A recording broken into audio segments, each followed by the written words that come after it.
अब खबरें तफसील से। कर्नाटक में कांग्रेस पार्टी के लिए अच्छी खबर है। हुक्मरान सियासी जमात बीजेपी को जबरदस्त झटका लगा है। आज मुंतखब बलदियाती इदारों के इंतखाबात के नतायज का ऐलान किया गया। इस मकामी इलेक्शन में कांग्रेस सबसे बड़ी पार्टी बनकर उभरी है। एक रिपोर्ट देखिए।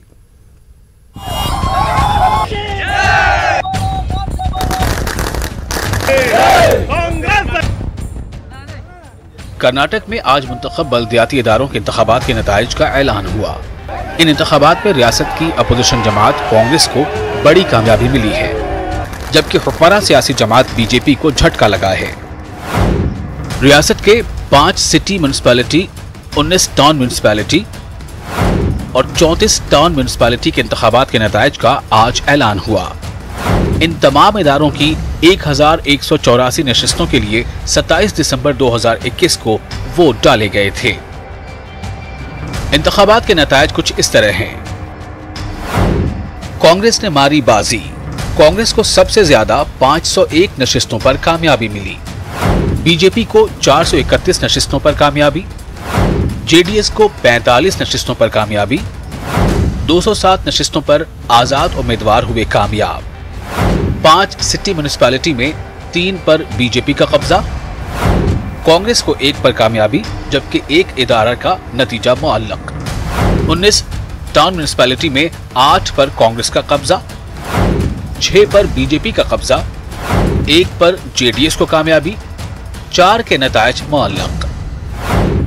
34 टाउन पंचायतों में 12 पर कांग्रेस का कब्जा, 5 पर बीजेपी का कब्जा, 17 पंचायतों के नतायज मुअल्लक।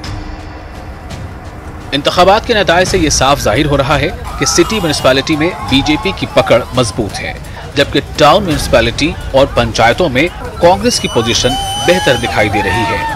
बहरहाल इन बलदियाती इंतखाबात में कांग्रेस सबसे बड़ी पार्टी बनकर उभरी है। हाल ही में एमएलसी की 25 नशिस्तों के इंतखाबात में भी कांग्रेस का मुजाहरा अच्छा रहा है। दूसरी जानिब इख्तिदार में रहने के बावजूद बीजेपी को खातिर ख्वाह कामयाबी मिलती हुई दिखाई नहीं दे रही है। देखना यह होगा कि साल 2023 में होने वाले असेंबली इंतखाबात में ऊंट किस करवट बैठेगा। न्यूज़ 18 उर्दू के लिए बेंगलुरु से रऊफ अहमद हल्लूर की रिपोर्ट। आगे बढ़ते हैं। मुल्क भर में मौजूद वक्फ बोर्ड्स हुकूमतों की जी हुजूरी करना छोड़ दें। हुकूमतों पर इन्हिसार किए बगैर वक्फ जायदादों की तरक्की और हिफाजत के लिए इक़दाम करें। बेंगलुरु में विजन कर्नाटक के इजलास में साबिक मरकजी वजीर के रहमान खान ने इन ख्यालात का इजहार किया। मुस्लिम दानिशवरों की तंजीम विजन कर्नाटक ने वक्फ बोर्ड के नुमाइंदों, मुस्लिम लीडरों के साथ वक्फ के मौजू पर सिंपोजियम का इनेकाद किया। साबिक मरकजी वजीर बराए अक़लियती उमूर के रहमान खान ने कहा कि इनके दौर इक़्तिदार में नया वक्फ एक्ट मुतारिफ कराया गया, लेकिन इस वक्फ एक्ट पर अमल नहीं हो रहा है। इन्होंने कहा कि वक्फ बोर्ड के मामलात में हुकूमत की मुदाखलत नहीं होनी चाहिए। साबिक मरकजी वजीर सीएम इब्राहिम ने कहा कि कर्नाटक में मुबैना वक्फ घोटालों पर मबनी अनवर मानपाड़ी की रिपोर्ट के जरिए चंद मुस्लिम लीडरों को निशाना बनाया जा रहा है। अगर रिपोर्ट में सच्चाई है तो हुकूमत सीबीआई के जरिए जांच करवाए। मैं खुद ना वक्फ बोर्ड आज तक खत लिखी नहीं है चीफ जस्टिस को कि ट्रिब्यूनल बनाओ, कंप्लीट करो। अब मैं खुद as a individual, I am not holding any post, but I wrote to the Chief Justice of Karnataka that kindly constitute the tribunal, post a district judge, a Muslim district judge. तो हुआ sir करे नहीं ना। Beyond that what can I do? नहीं तो धर्मा मिटोगे तो बैठना पड़ता है।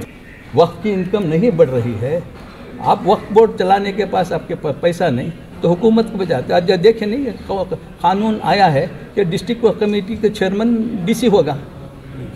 अरे डिस्ट्रिक्ट वो चेयरमैन वो कमेटी है, एक ज़ैली कमेटी है। अनवर मानीवाड़ी करो, सीबीआई करो, बहुत अच्छा है। पूरे कांग्रेस के मुस्लिम लीडर्स कौन देखिए, कांग्रेस बीजेपी जनता दल सवाल नहीं है, हकीकत सामने आ जाती है। मैं कहता हूं कि भाई इसे जल्द से जल्द सीबीआई को सौंपा देगा। बेंगलुरु में मुनक़िदा वक्फ इजलास में जबरदस्त हंगामा आराई देखने को मिली। इस इजलास में सवाल जवाब का वक्फा दिया गया था। कर्नाटक रियासती वक्फ बोर्ड के चेयरमैन मौलाना शाफी सादी की तकरीर के दौरान चंद अफराद बरहम हुए और हंगामा शोर शराबा करने लगी। एडवोकेट सिराजुद्दीन और दीगर ने इल्जाम आयद किया कि वक्फ से जुड़े मसाइल के हल के लिए संजीदा कोशिश नहीं की जा रही है। वक्फ जमीनों पर नाजायज कब्जा जमाने वालों के खिलाफ किसी भी तरह की कार्रवाई नहीं की जा रही है। वक्फ के मामलात में हेरा फेरी बदउनवानी करने वालों के खिलाफ आज तक कोई कार्रवाई नहीं की गई। वक्फ बोर्ड कहता कुछ और करता कुछ और है। इस तरह वक्फ सिंपोजियम के दौरान हंगामा आराई और शोर शराबा देखने को मिला।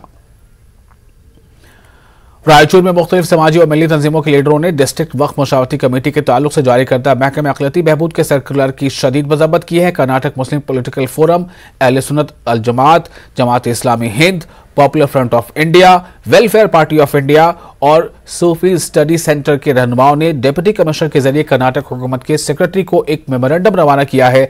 मुस्लिम पॉलिटिकल फोरम के लीडर सिराज अहमद जाफरी ने कहा कि वक्फ बोर्ड एक आज़ाद इदारा है और ऐसे में डिप्टी कमिश्नर को चेयरमैन की हैसियत से मुकर्रर करते हुए सर्कुलर जारी करना नाकाबिल फहम है।